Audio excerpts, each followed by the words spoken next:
Romanos capítulo 3, vamos a leer a partir del versículo 27 hasta el final del capítulo. ¿Dónde pues está la jactancia? Pregunta Pablo. Queda excluida. ¿Por cuál ley? ¿La de las obras? No, sino por la ley de la fe. Porque concluimos que el hombre es justificado por fe aparte de las obras de la ley. ¿O es Dios el Dios de los judíos solamente? ¿No es también el Dios de los gentiles? Sí, también el Dios de los gentiles. Porque en verdad Dios es uno, el cual justificará en virtud de la fe a los circuncisos, es decir, a los judíos, y por medio de la fe a los incircuncisos, es decir, a todos nosotros. ¿Anulamos entonces la ley por medio de la fe? De ningún modo. Al contrario, confirmamos la ley. A todos nosotros nos pasa algo curioso, o a la mayoría de nosotros. Y es que todos tenemos una idea de cómo el hombre debería comportarse, y al mismo tiempo nosotros sabemos que no nos comportamos como deberíamos. ¿Te pasa eso? Todos sabemos cuál es el estándar, más o menos, en el que deberíamos comportarnos, pero si somos honestos, nosotros sabemos que hay una brecha, hay una distancia entre lo que nosotros sabemos y lo que nosotros somos. Y lo mismo le pasa a los cristianos. De hecho, probablemente a los cristianos más que a nadie, porque nosotros tenemos la palabra de Dios, nosotros tenemos el Nuevo Testamento que nos explica no solamente en qué consiste el Evangelio, sino también cómo se supone que deberíamos vivir todos aquellos que hemos abrazado el Evangelio de la gracia de Dios en Cristo por medio de la fe. Pero hay una distancia entre una cosa y la otra. Y lo que hacen los autores del Nuevo Testamento es ayudarnos a cerrar esa brecha. Ese es de eso que consiste, mis hermanos, la santificación progresiva. Es cerrar esa brecha entre lo que deberíamos ser y lo que nosotros somos. Y eso es precisamente lo que nosotros vemos en los versículos que vamos a estudiar en la mañana de hoy, continuando con nuestra serie de exposiciones en la carta de Pablo a los romanos. La semana pasada estuvimos considerando los versículos 21 al 26 y veíamos cuál es el dilema que el Evangelio resuelve. Y el dilema básicamente es este: Dios es justo y por lo tanto, como un juez justo, Él debe condenar a los culpables y absolver a los inocentes. El problema es que en el mundo entero no hay nadie que sea inocente. ¿Cómo puede Dios en su tribunal absolver a pecadores culpables, declararlos inocentes y aún así mantener intacta su justicia? Ese es básicamente el dilema del Evangelio. ¿Cómo puede un Dios justo, absolutamente justo, perfectamente justo, perdonar a pecadores injustos y seguir siendo justo?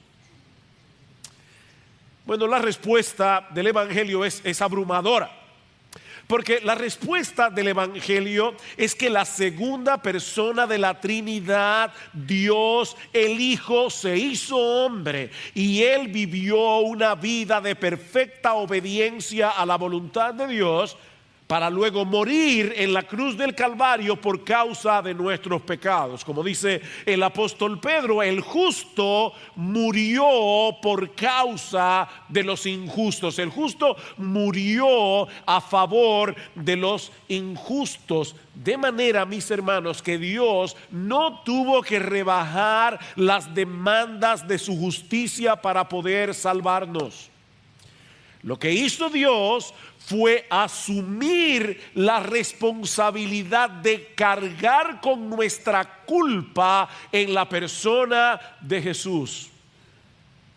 Jesús vivió la vida de perfecta obediencia que nosotros no podemos vivir, y luego fue a la cruz del Calvario para morir la muerte que tú y yo merecemos morir, para que todo aquel que en Él cree no se pierda, mas tenga vida eterna. Eso es básicamente lo que nosotros hemos visto hasta aquí en nuestro estudio de la carta a los romanos. Pero ahora Pablo quiere ayudarnos a unir los puntos entre ese evangelio en el que tú y yo decimos creer y las áreas de nuestra vida en la que deberíamos aplicar ese evangelio. Pablo quiere ayudarnos a unir los puntos. Y lo hace como un buen maestro haciendo preguntas. Eso es lo que se conoce como el método socrático, ¿verdad?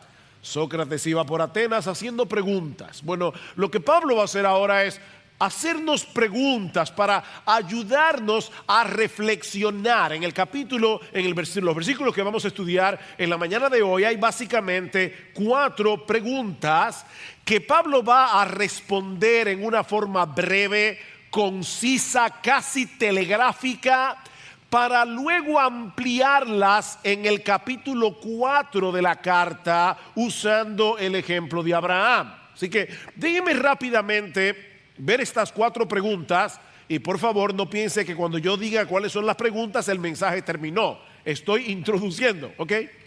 Bien, las 4 preguntas son estas. Primera, versículo 27. ¿Dónde está pues la jactancia? Respuesta corta: queda excluida. Pero luego en el capítulo 4 Pablo va a volver sobre el tema. Versículo 1 al 3. ¿Qué diremos entonces que halló Abraham nuestro padre según la carne? Porque si Abraham fue justificado por las obras, tiene de qué gloriarse o de qué jactarse, ven el punto, pero no para con Dios. Humanamente pudiera, pero no para con Dios, porque ¿qué dice la Escritura? Y creyó Abraham a Dios y le fue contado por justicia. Así que en 3:27 tenemos la respuesta corta. En 4:1 al 3 tenemos la respuesta larga. Segunda pregunta, versículo 27 otra vez. ¿Por cuál ley queda excluida la jactancia? ¿La de las obras? Respuesta breve: no, sino por la ley de la fe, porque concluimos que el hombre es justificado por fe aparte de las obras de la ley. Pero cuando vamos al capítulo 4 veremos que Pablo vuelve a responder esta pregunta, pero mucho más ampliamente, desde el versículo 4 hasta el versículo 8. La misma pregunta. Tercera pregunta: ¿es Dios el Dios de los judíos solamente? ¿No es también el Dios de los gentiles? Pablo responde la pregunta en los versículos 29 y 30 del capítulo 3. Pero luego en el capítulo 4 vuelve y amplía la pregunta en los versículos 9 al 12. ¿Ven la concatenación? Luego en el capítulo 3 viene la cuarta pregunta: ¿anulamos entonces la ley por medio de la fe? Respuesta corta: de ninguna manera. Respuesta larga: capítulo 4 de Romanos, versículos 13 hasta el final, donde Pablo nos muestra la perfecta armonía que hay entre la ley y la fe. Así que en la mañana de hoy vamos a quedarnos en las respuestas cortas, lo que no quiere decir que el mensaje va a ser corto. Son las respuestas de Pablo que son cortas, no el sermón mío. La semana que viene, si el Señor lo permite, vamos a ver todo el capítulo 4. ¿Ok? Así que vamos a ver las respuestas cortas hoy, las telegráficas. Vamos a ver las respuestas largas la semana que viene. Bien, primera pregunta, versículo 27. ¿Dónde está pues la jactancia? Si esto es el evangelio, lo que vimos la semana pasada, ¿dónde está la jactancia? Y Pablo dice, respuesta: queda excluida. Es decir, si la justicia que tú y yo necesitamos para ser aceptados delante de Dios, Él mismo tuvo que proveerla por medio de la fe en Jesucristo gratuitamente por su gracia, como vimos la semana pasada, entonces ¿hay algo de lo que los cristianos podamos jactarnos? No, dice Pablo, porque nuestra salvación depende de Dios, de principio a fin. Ahora, ¿por qué Pablo quiere traer a colación en este momento de la carta este asunto de la jactancia? Probablemente por dos razones. En primer lugar, porque él sabía por experiencia personal que la incredulidad es una consecuencia de la jactancia. El diccionario de la Real Academia para los niños, hoy yo quiero que los niños entiendan esto y se lo voy a ilustrar de varias maneras, niños, así que pongan mucha atención. El diccionario de la Real Academia define jactarse como alabanza propia, darse bombo a uno mismo, alabanza propia, desordenada y presuntuosa. Esa es una palabra grande, dominguera, pero lo que significa es que tú te estás alabando por algo de lo que no deberías alabarte. Eso es jactarse. La jactancia no es otra cosa que la expresión verbal de la soberbia del corazón. Es la manifestación visible y palpable de nuestro orgullo interno, de la soberbia que tú y yo tenemos en el corazón. Y es esa soberbia, es ese orgullo, es ese jactarnos lo que nos impide postrarnos delante de Dios en adoración y reconocerle como Dios. Ese es el argumento de Pablo a partir de Romanos capítulo 1, versículo 18 de la carta. Pablo va a mostrarnos qué es el Evangelio, pero antes que nada nos responde la pregunta: ¿por qué necesitamos lo que el Evangelio ofrece? Y la respuesta de Pablo es: por causa de la ira de Dios. Tú y yo necesitamos el Evangelio porque la ira de Dios se manifiesta desde el cielo contra toda impiedad e injusticia de los hombres que detienen, que restringen con injusticia la verdad. ¿Cuál verdad? Que Dios ha dejado evidencias suficientes de sí mismo en toda su creación para que los hombres tengan que llegar a la conclusión de que existe un creador delante del cual debemos postrarnos. Su eterno poder, dice Pablo, su divinidad se han visto con toda claridad, siendo entendidas por medio de lo creado. Ahí están las huellas de Dios por todas partes. Los que leyeron la novela famosa de Daniel Defoe, Robinson Crusoe. Crusoe es un apellido, no es si cruzó o no cruzó. Daniel Defoe escribió Robinson Crusoe y una de las partes más emocionantes de la novela es que Robinson está en la playa pensando que está en la isla él solo hasta que descubre una huella de un pie humano. Y a partir de ese momento Robinson Crusoe comienza a sentir un delirio de persecución. Él sabe que no está solo y se pregunta: ¿la persona que está aquí en la isla es amigo o enemigo? Bueno, lo que Pablo está diciendo es que en la playa de la creación Dios ha dejado suficientes huellas como para dejar al hombre sin excusa por causa de su incredulidad. El hombre ha decidido desechar toda esa evidencia para no tener que postrarse ante Dios. De manera, dice Pablo, que no tienen excusa. Es una deshonestidad intelectual. Eso es lo que Pablo está diciendo. La incredulidad es una deshonestidad intelectual que lleva al hombre a restringir la verdad. Pues aunque conocían a Dios, no le honraron, no le glorificaron como a Dios, ni le dieron gracia. ¿Ven el problema? El hombre prefiere ir en contra de la evidencia antes que postrarse en adoración y gratitud delante de Dios. No queremos reconocer que Él es más grande que nosotros. No queremos reconocer que dependemos en todo de Él. No queremos reconocer que le debemos en todo obediencia y gratitud. No queremos. Ese es el fruto del orgullo humano. Queremos toda esa admiración para nosotros mismos, en vez de tener que reconocer nuestra dependencia de la misericordia de Dios. Ese es el problema del hombre.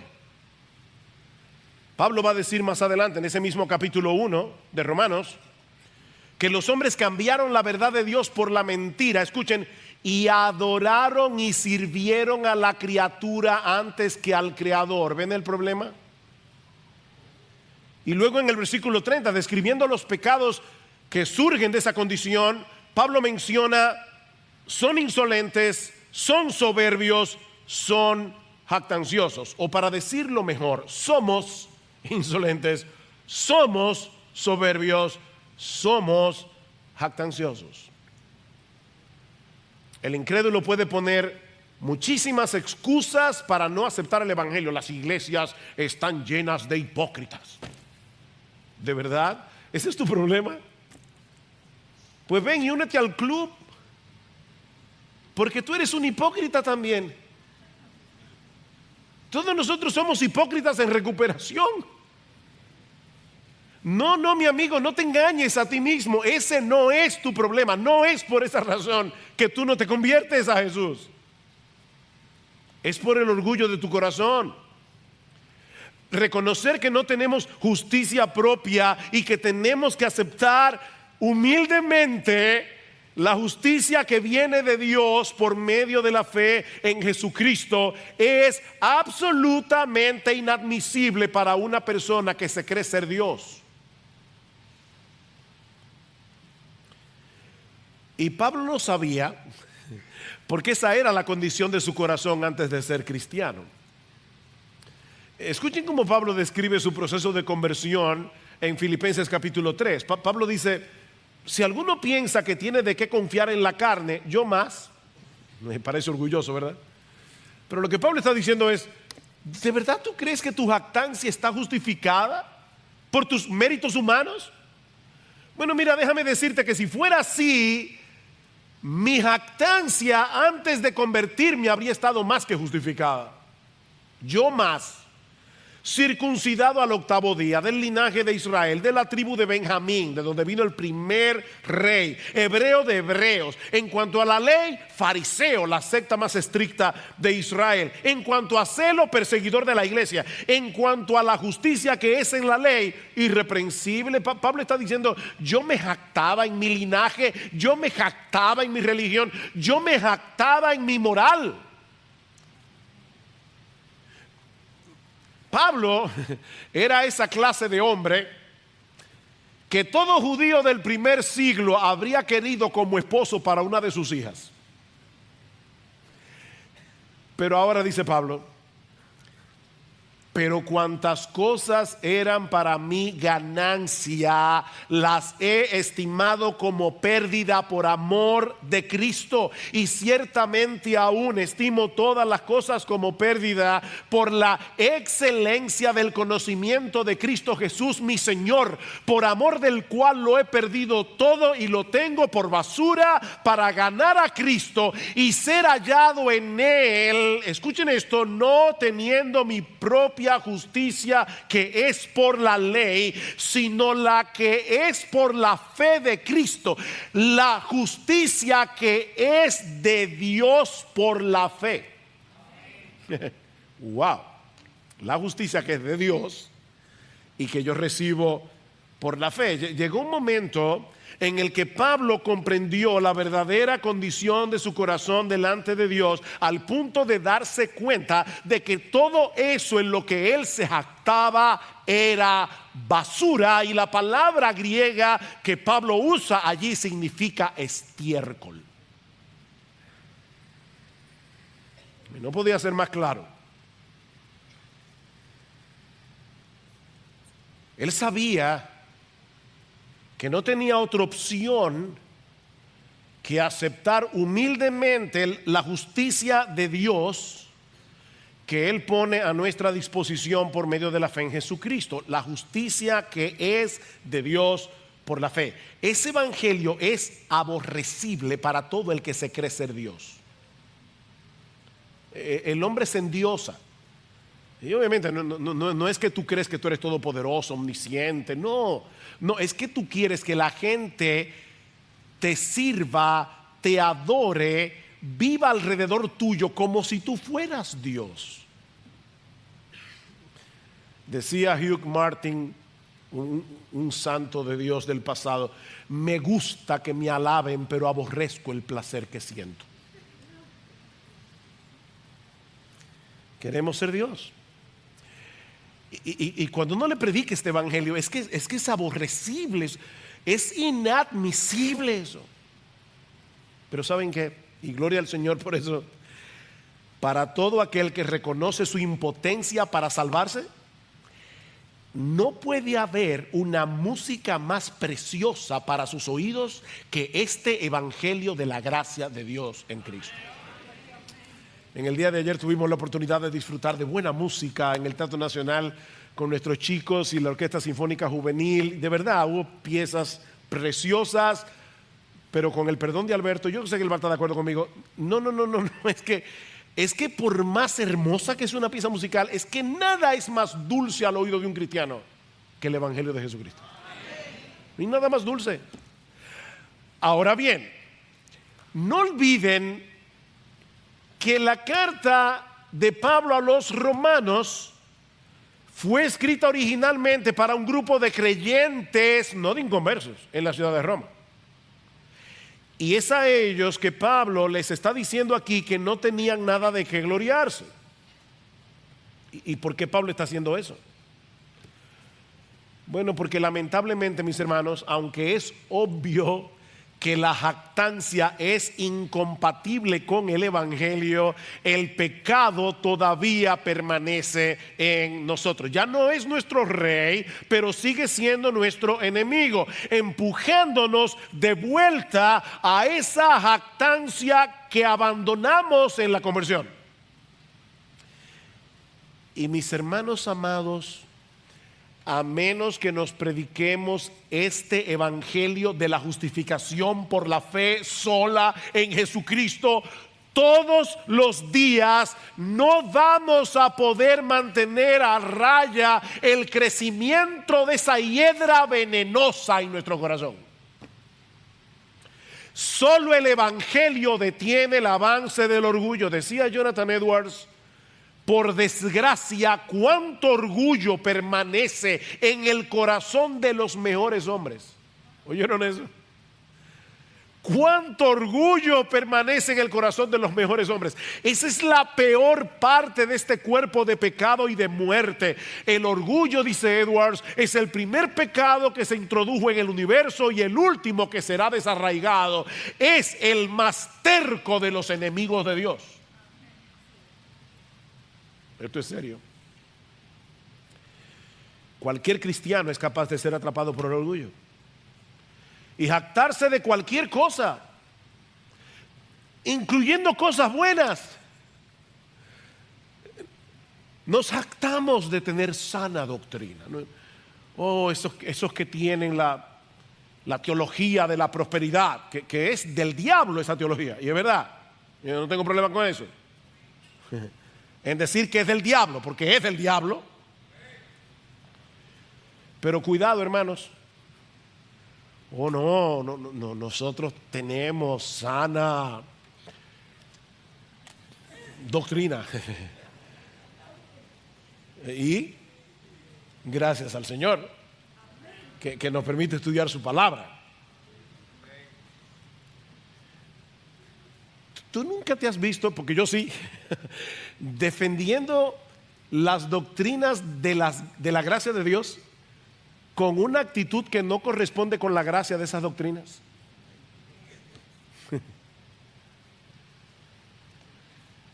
¿Nunca te has sentido superior a otras personas? ¿Por alguna razón? La razón por la que Pablo está escribiendo esto aquí es porque Pablo sabía que en Roma había problemas. Había problemas entre los judíos y los gentiles. Había problemas entre los fuertes y los débiles, Romanos 14. Había problemas.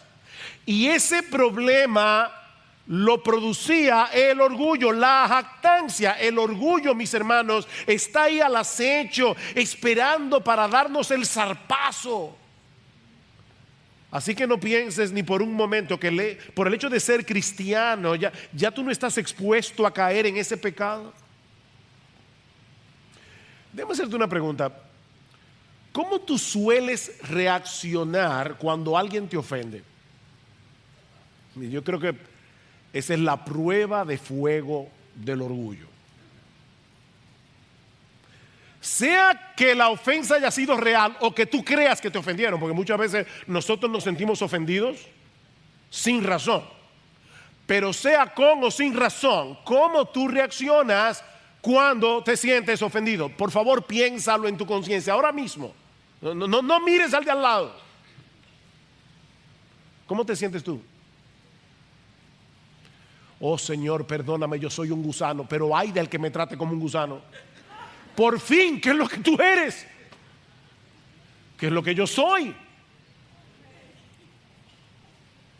¿Ven cómo nosotros no conectamos los puntos? Aquí está el Evangelio. Señor, yo sé que si tú no me dieras la justicia de Dios en Cristo por medio de la fe, yo me iría al infierno. Eso es lo que tú dices creer y yo también. Pero eso nos gobierna. ¿Acaso tú nunca te has visto buscando formas creativas de hacerle saber a los demás cosas buenas que tú has hecho, pero que no parezca que te estás jactando? Yo soy súper creativo. Yo me he descubierto a mí mismo usando de una creatividad para jactarme sin jactarme. Es una jactancia humilde, Wow. De verdad, hermano, nosotros somos increíbles. Nosotros los seres humanos somos increíbles. Pablo dice: si pues coméis o bebéis o hacéis cualquier otra cosa, hacedlo para la gloria de Dios. Todo lo que tú hagas. Romanos 11:36, porque de Él y por Él y para Él son todas las cosas. A Él sea la gloria por los siglos. Amén. A Él sea la gloria. Es por eso que Pablo se afana en explicar el Evangelio en esta carta en todo lujo de detalles, porque solo la doctrina de la justificación por la fe, sola aplicada cada día a nuestro corazón, puede librarnos de esa maldición. Yo estoy ahora en un tratamiento para las alergias, y al principio hay que ir todas las semanas a vacunarme. 3 inyecciones, niños. ¿Ustedes imaginan eso? Y no crean que porque nosotros somos más viejos, mientras más viejo uno se pone, más miedoso se pone. 3 inyecciones, todos los lunes, después son cada 15 días y así va subiendo. Óyeme, lo que yo te estoy diciendo es que tú y yo necesitamos la vacuna del Evangelio, no cada semana, ni siquiera cada día, la necesitamos cada minuto. Somos salvos por medio de la fe en Jesucristo, dice Pablo, gratuitamente por gracia. Y no olviden que la palabra por gracia, gratuitamente significa sin causa. Así que no tenemos nada de qué jactarnos, porque nuestra salvación depende enteramente de Dios, de principio a fin. Segunda pregunta: ¿y por cuál ley es excluida la jactancia? ¿Por la de las obras? Versículo 27. Dice Pablo: no, sino por la ley de la fe. Concluimos pues que el hombre es justificado por fe sin las obras de la ley. Lo que Pablo está diciendo es que Dios diseñó un plan de salvación que destruye nuestro orgullo, porque excluye todo tipo de mérito de parte nuestra. Si la salvación dependiera de nuestra obediencia a la ley de Dios, tendríamos de qué jactarnos. Pero el hombre es justificado, es decir, declarado justo en el tribunal de Dios únicamente por medio de la fe, sin las obras de la ley. Fíjense, hermanos, Pablo pudo haberse limitado a decir, somos justificados por la fe, ya. Decirlo positivamente. Pero él quiere evitar a toda costa que de alguna manera tú y yo mezclemos la fe con las obras, que es lo que hace lamentablemente el catolicismo romano. El catolicismo romano dice que la salvación es por gracia y dice que es por fe más obras. Y Pablo está precisamente evitando ese error. Pablo está diciendo no mezcles las obras con la fe. Es por fe para que sea por gracia, sin las obras de la ley. En otras palabras, nuestras obras no juegan ningún papel en este asunto. Y Pablo lo va a explicar en el capítulo 4, versículo 4. Ahora bien, al que trabaja, el salario no se le cuenta como favor o como gracia, sino como deuda. A ti no te dice el contable de tu empresa, te tengo un regalo. Ah, sí, mira tu sueldo. Espérate, eso no es un regalo. Yo me lo gané. Yo trabajé el mes entero para que tú me dejes ese cheque. Entonces Pablo está diciendo aquí, al que trabaja, el salario no se le cuenta como gracia, es una deuda. Mas al que no trabaja, sino que cree en aquel que justifica al impío, no al bueno. Padres, no le digan a sus hijos que Dios los va a amar si se portan bien. Dios nos ama en Cristo, no por portarnos bien.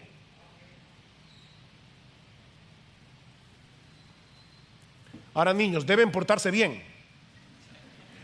para agradar al Señor, no para ganarse su amor.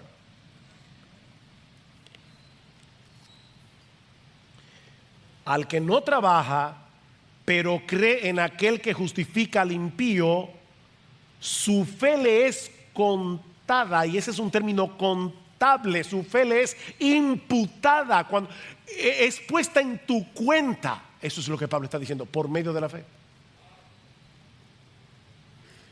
Si mezclamos las obras con la fe, vamos a terminar minando el evangelio y encontrando alguna razón para jactarnos y sentirnos superior a los demás, que era lo que pasaba en Roma con los judíos creyentes. Sí, somos todos creyentes, pero yo pertenezco al pueblo escogido.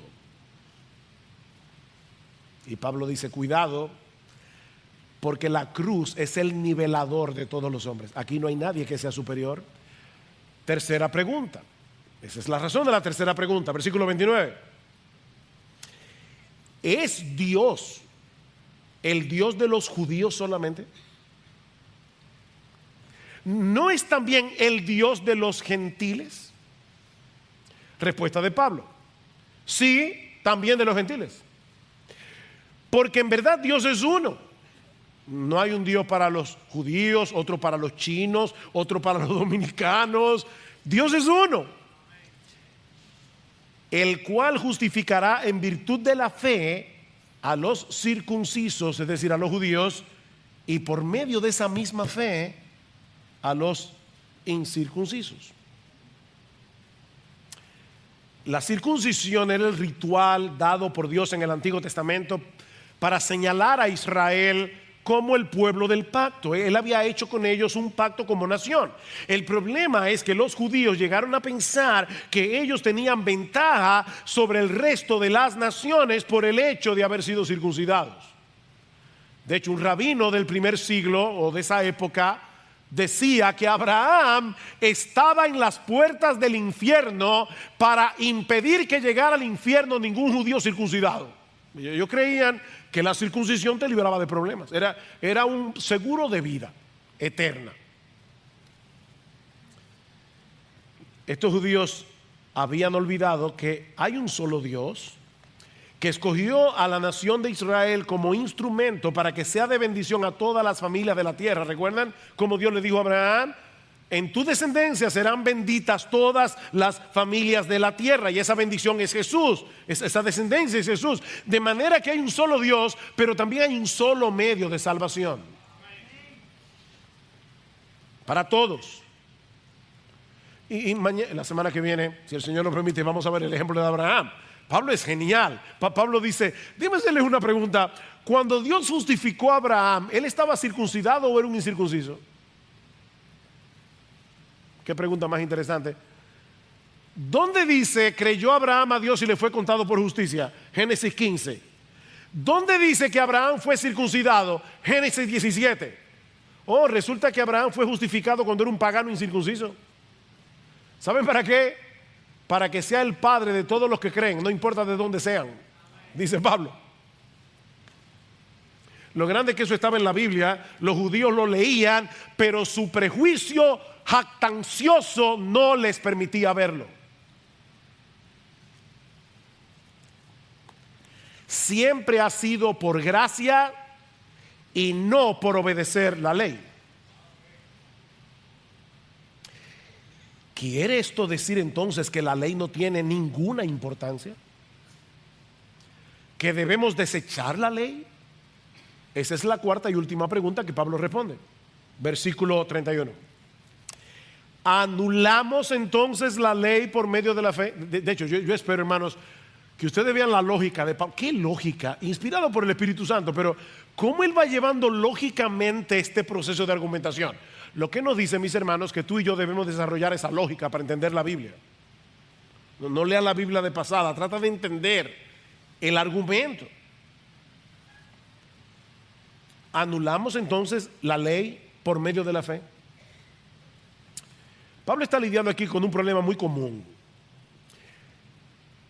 Todos nosotros solemos llegar a conclusiones apresuradas cuando vemos dos verdades que no conectan en nuestra mente. Por ejemplo,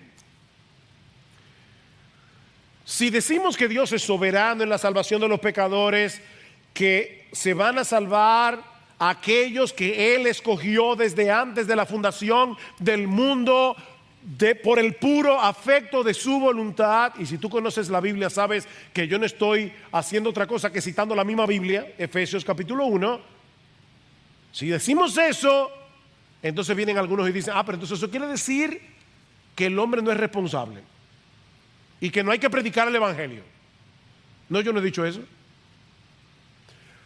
La Biblia dice que Dios es soberano, que Él escogió desde antes de la fundación del mundo por el puro afecto de su voluntad. Y la Biblia dice que nosotros debemos predicar el evangelio, porque sin ese evangelio nadie se va a salvar. La Biblia dice que el hombre es responsable ante Dios de arrepentirse, creer y venir a Cristo. Pero pastor, yo no entiendo eso, ni yo tampoco.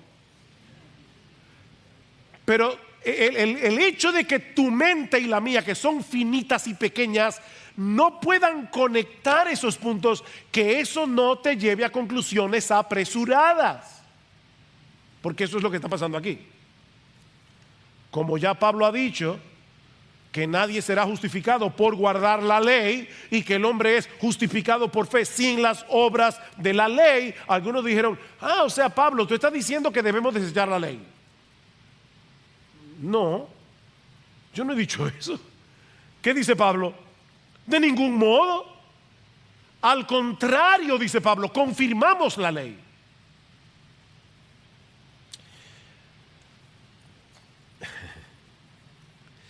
Pablo dice aquí que la doctrina de la justificación por la fe sola, en vez de anular la ley, la confirma.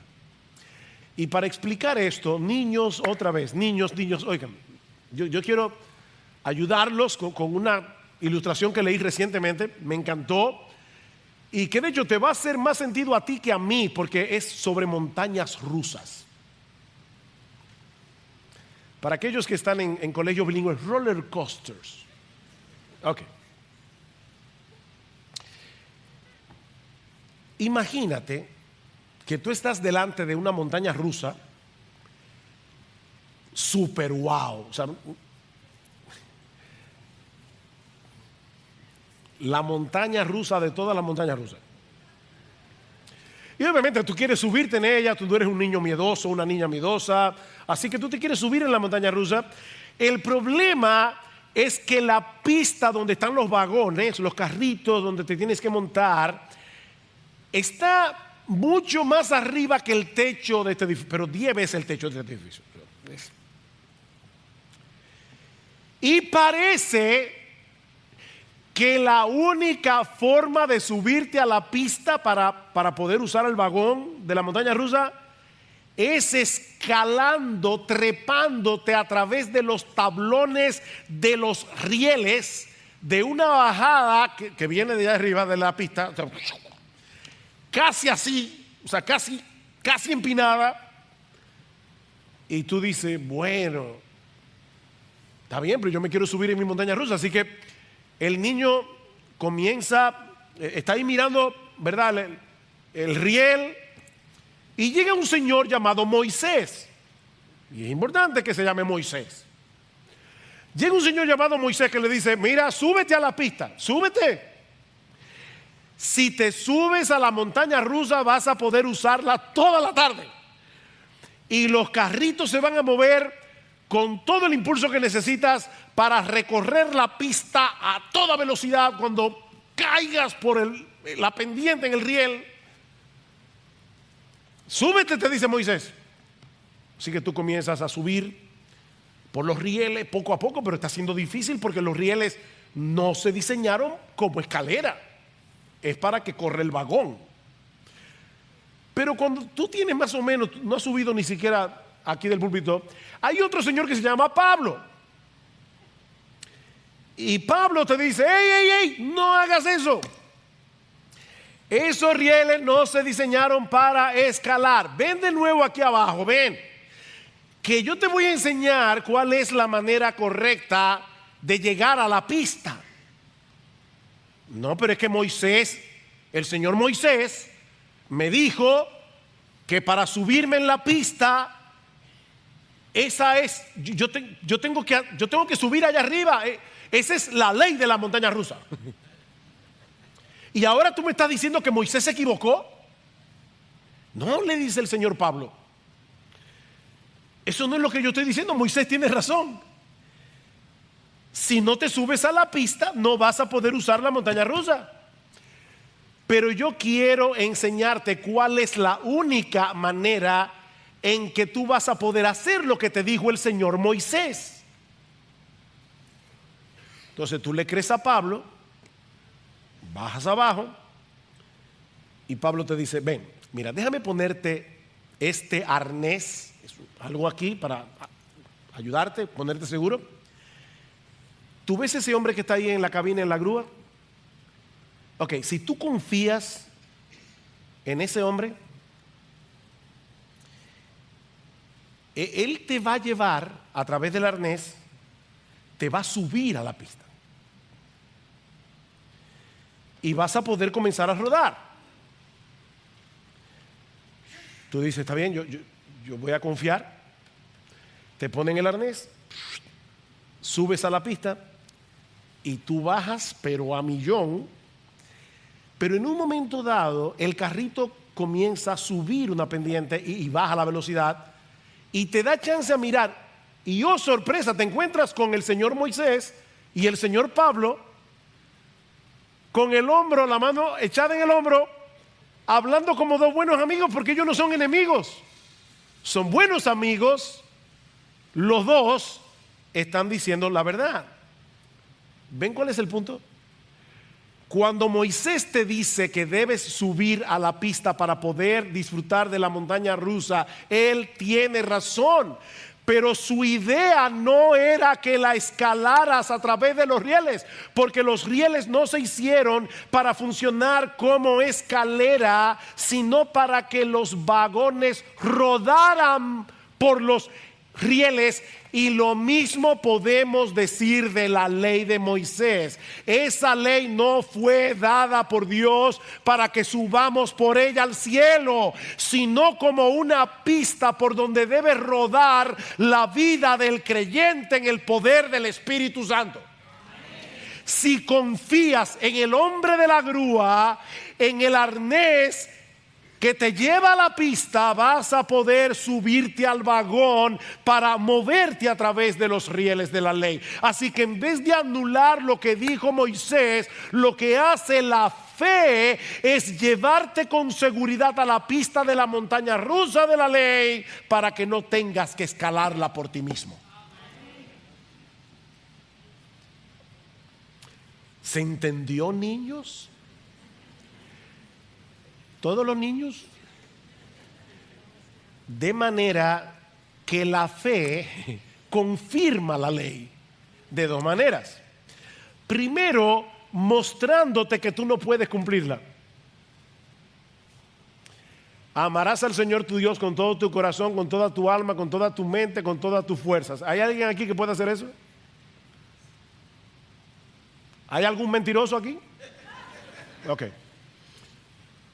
Lo primero que hace la ley es decirte que no puedes, no trates de hacerlo. De hecho, en Gálatas capítulo 3 dice: maldito todo aquel que tratare de salvarse guardando la ley, porque la ley dice que es maldito todo el que no permaneciere en todas las cosas escritas en el libro de la ley para hacerlas. ¿Y para qué la ley te quiere enseñar que tú eres un impotente? Para llevarte a Jesús en arrepentimiento y fe. Esa es la función de la ley: llevarte a ver tu impotencia para que dejes de confiar en ti mismo y confíes enteramente en Jesús. Y al confiar enteramente en Jesús, estás confirmando la razón de ser de la ley. ¿Ves? Pero no solo eso. Cuando vienes a Cristo confiando únicamente en Él para tu justificación, Él no solo te perdona y te transforma, sino que te da su Espíritu Santo, de modo que ahora puedas andar en obediencia a los mandamientos de Dios, no para ganarte su favor a través de tu obediencia, sino movido por el amor a Dios, sabiendo que ya fuiste perdonado gratuitamente por gracia. Y Pablo va a ampliar esta enseñanza a través de toda la carta. En Romanos capítulo 6, Pablo vuelve de lo mismo. ¿Qué diremos entonces? ¿Continuaremos en pecado para que la gracia abunde? ¿Cómo es? Otra vez aquí está el individuo que trata de no sabe conectar los puntos. Si la salvación es por gracia y no es por mis obras, entonces yo voy a convertirme y vivir como me dé la gana. Dice Pablo, no es así que funciona. ¿Qué diremos entonces? ¿Continuaremos en pecado para que la gracia abunde? De ningún modo. Nosotros que hemos muerto al pecado, ¿cómo viviremos aún en él? Y más abajo Pablo va a decir en el versículo 14: porque el pecado no tendrá dominio sobre vosotros, pues no estáis bajo la ley, sino bajo la gracia. ¿Qué significa eso? Cuando tú estabas bajo la ley es cuando tú debías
obedecer la ley, pero no tenías ningún recurso para obedecerla.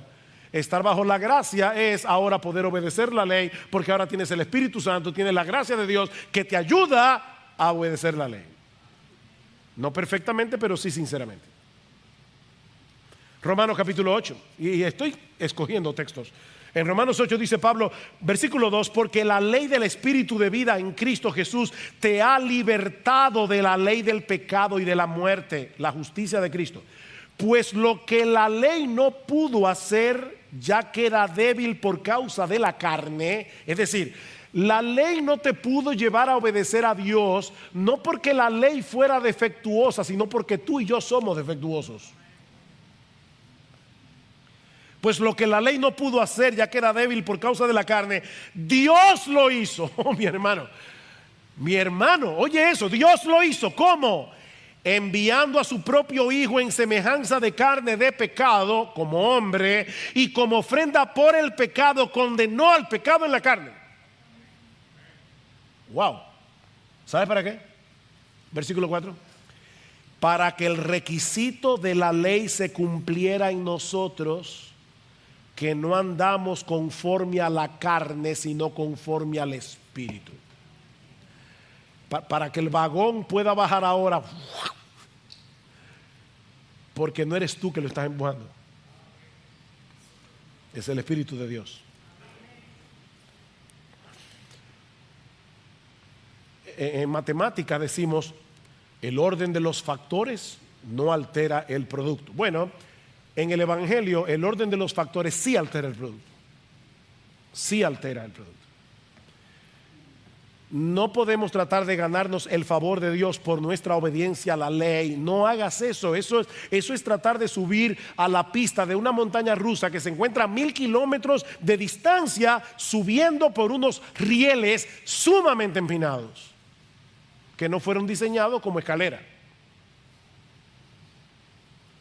Más bien venimos a Cristo en nuestra impotencia, confiando únicamente en Él, en su obra de salvación. Él cumplió perfectamente la ley en nuestro lugar. Él pagó el precio de nuestra redención. Él recibió sobre sí mismo la ira de Dios que tú y yo merecemos por causa de nuestros pecados. En otras palabras, Él lo hizo todo. Tú no hiciste nada, ni yo tampoco. Nada. Óyeme, que tú y yo, en cuanto a la salvación, somos un cero a la izquierda. Nada. Y si venimos a Él por la fe, Él nos dará su Espíritu Santo para que podamos movernos dentro de los rieles de la ley en un tipo de obediencia que surge del amor, no del temor. ¿Ven? La Biblia dice que nosotros obedecemos la ley por amor, no para ser amados. No, sino porque sabemos que somos amados. Y por eso obedecemos la ley. El amor y la ley van de la mano. Oigan lo que dice Pablo en Romanos capítulo 13 versículo 10. El amor no hace mal al prójimo, por tanto el amor es el cumplimiento de la ley. ¿Y por qué Pablo dice que el amor es el cumplimiento de la ley? Porque el que ama no va a querer hacerle daño al otro, va a cumplir la ley a favor del otro, ni va a querer ofender a Dios. Es el amor, ¿verdad? Ok, ¿de dónde viene el amor? Es un fruto del Espíritu, dicen Gálatas. El amor es un fruto del Espíritu. Gálatas 5:22. El cual viene a nuestras vidas, el Espíritu, cuando depositamos nuestra fe en Jesús. De manera que la ley no anula la fe. La fe no anula la ley. ¿Ven? La confirma. ¿Dónde está pues la jactancia? ¿Hay alguien aquí que tenga algo de qué jactarse?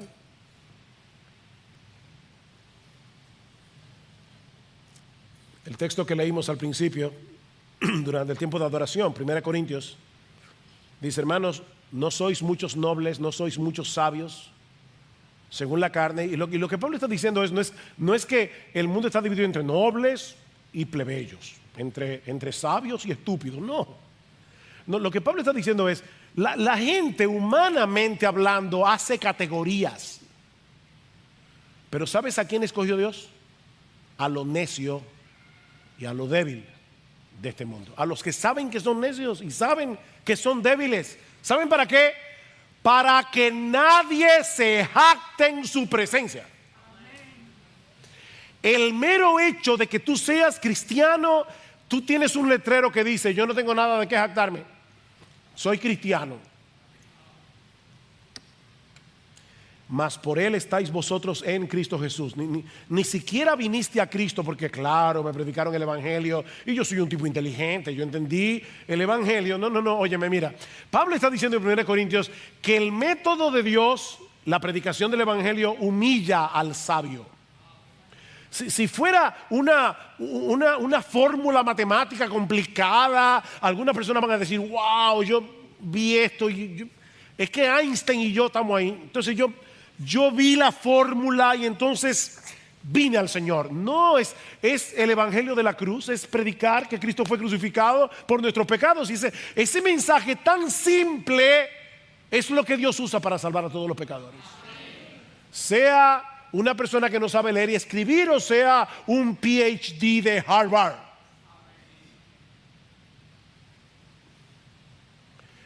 Para que nadie se jacte en su presencia.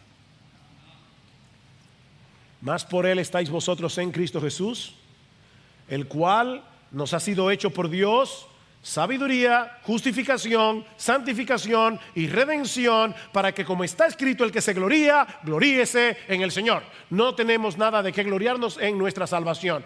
Pastor, y ahora que somos salvos, ¿hay algo de qué gloriarnos cuando avanzamos en santidad o cuando damos frutos para Dios? Mira, el otro día yo fui a predicar el Evangelio en un sitio bien difícil y se burlaron de mí, pero ahí estaba yo enfrentando la muerte.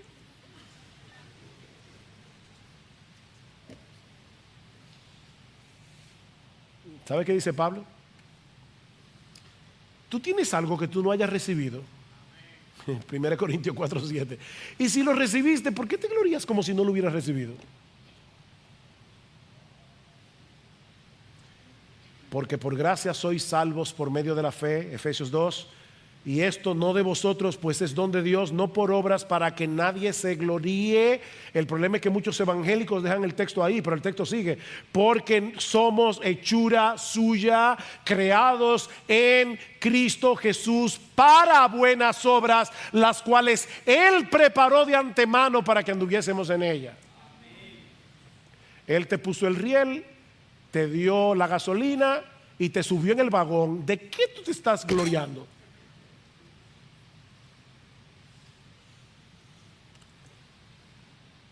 No hay nada más incompatible con el Evangelio que la jactancia,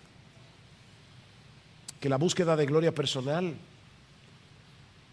Fuimos salvados por medio de la fe en Jesucristo, gratuitamente por su gracia, para que solo nuestro Dios reciba gloria en Jesús en cada aspecto de nuestra vida cristiana. Mi hermano, vacúnate. ¿Recuerdas este evangelio de la justificación por la fe sola, cada día? Y transita seguro y gozoso en los rieles de la ley moral de Dios, dependiendo del Espíritu Santo por la fe.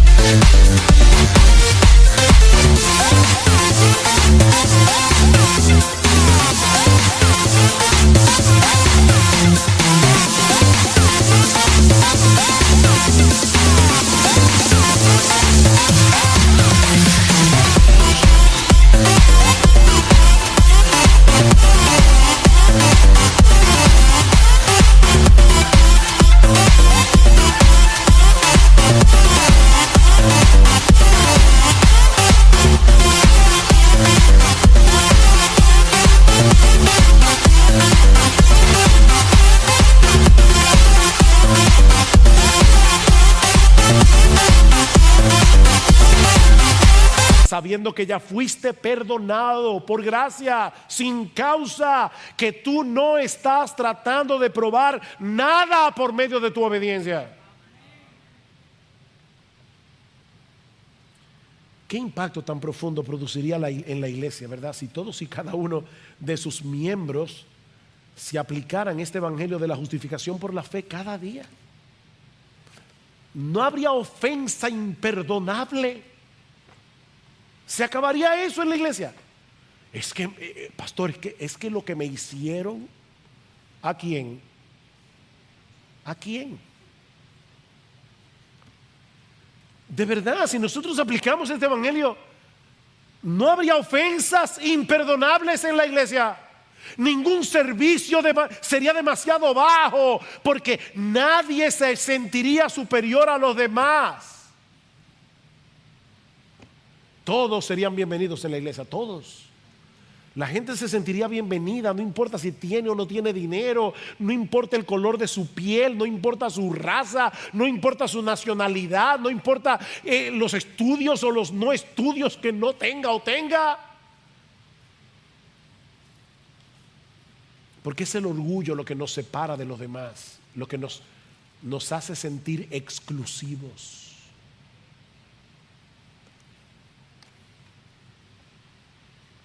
Recuerda, mi hermano, que la iglesia no es un country club de santos, es un hospital de pecadores.